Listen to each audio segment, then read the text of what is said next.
पवित्र बाइबल का वचन पढ़े और सुने जाने पर प्रभु यीशु मसीह आपको और आपके परिवार को आशीष दे। पवित्र बाइबल एक राजा की पुस्तक का 12 अध्याय वचन 1 से 33 यह कहता है।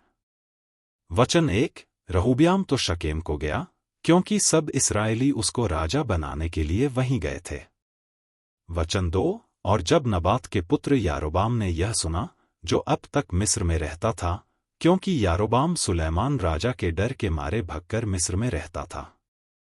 वचन 3, सो उन लोगों ने उसको बुलवा भेजा।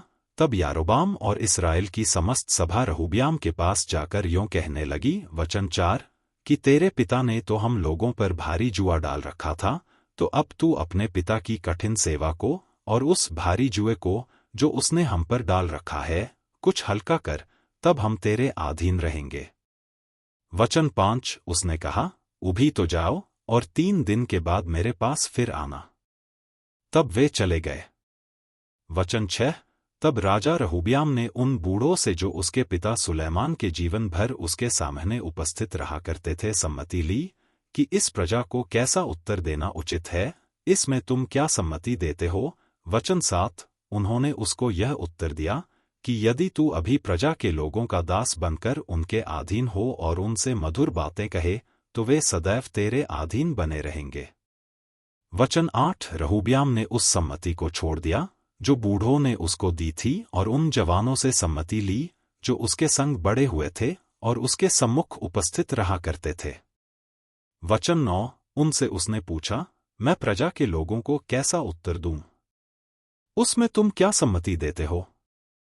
उन्होंने तो मुझसे कहा है कि जो जुआ तेरे पिता ने हम पर डाल रखा है, उसे तू हल्का कर। वचन 10, जवानों ने जो उसके संग बड़े हुए थे उसको यह उत्तर दिया कि उन लोगों ने तुझसे कहा है कि तेरे पिता ने हमारा जुआ भारी किया था, परंतु तू उसे हमारे लिए हल्का कर। तू उनसे यों कहना कि मेरी छिंगुलिया मेरे पिता की कमर से भी मोटी है। वचन 11, मेरे पिता ने तुम पर जो भारी जुआ रखा था, उसे मैं और भी भारी करूंगा। मेरा पिता तो तुमको कोड़ों से ताड़ना देता था, परंतु मैं बिच्छुओं से दूंगा। वचन 12, तीसरे दिन, जैसे राजा ने ठहराया था कि तीसरे दिन मेरे पास फिर आना, वैसे ही यारोबाम और समस्त प्रजागण रहूब्याम के पास उपस्थित हुए।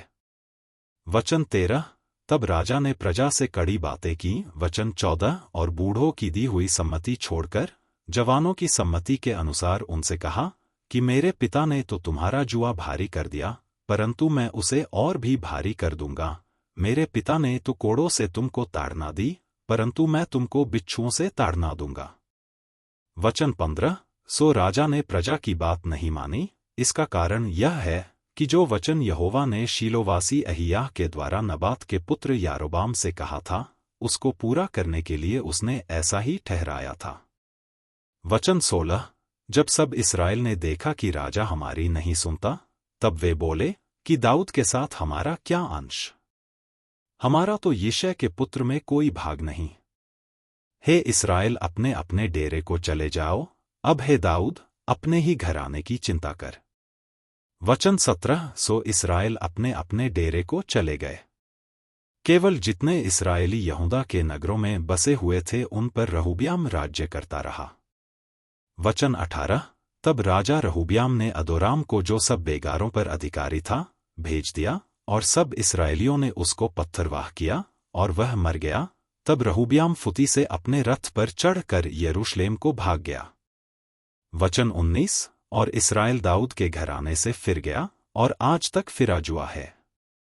वचन 20, यह सुनकर कि यारोबाम लौट आया है, समस्त इस्राएल ने उसको मंडली में बुलवा भेजकर पूर्ण इस्राएल के ऊपर राजा नियुक्त किया, और यहूदा के गोत्र को छोड़कर दाऊद के घराने से कोई मिला न रहा। वचन 21, जब रहूब्याम यरूशलेम को आया, तब उसने यहूदा के पूर्ण घराने को और बिन्यामीन के गोत्र को, जो मिलकर 1,80,000 अच्छे योद्धा थे, इकट्ठा किया कि वे इस्राएल के घराने के साथ लड़कर सुलैमान के पुत्र रहूब्याम के वश में फिर राज्य कर दें। वचन 22, तब परमेश्वर का यह वचन परमेश्वर के जन शमायाह के पास पहुंचा कि यहूदा के राजा सुलैमान के पुत्र रहूब्याम से वचन 23 और यहूदा और बिन्यामीन के सब घराने से और सब लोगों से कह, यहोवा यों कहता है, वचन 24 कि अपने भाई इस्राएलियों पर चढ़ाई करके युद्ध न करो, तुम अपने अपने घर लौट जाओ, क्योंकि यह बात मेरी ही ओर से हुई है। यहोवा का यह वचन मानकर उन्होंने उसके अनुसार लौट जाने को अपना अपना मार्ग लिया।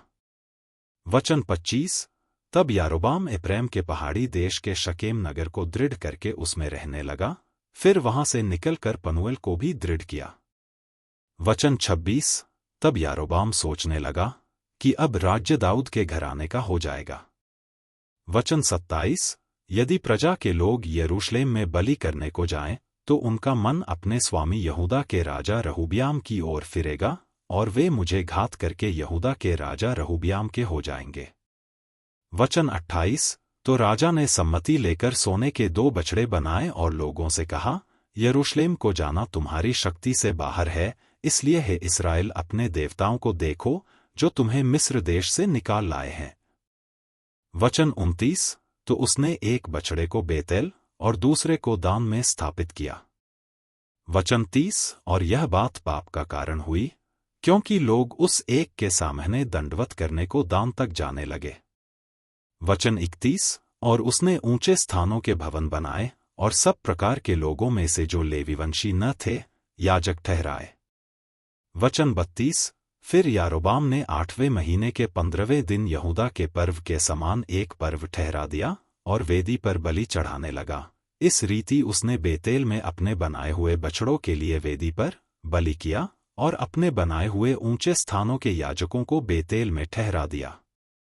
वचन 33 और जिस महीने की उसने अपने मन में कल्पना की थी, अर्थात 8वें महीने के 15वें दिन को वह बेतेल में अपनी बनाई हुई वेदी के पास चढ़ गया। उसने इस्राएलियों के लिए एक पर्व ठहरा दिया और धूप जलाने को वेदी के पास चढ़ गया।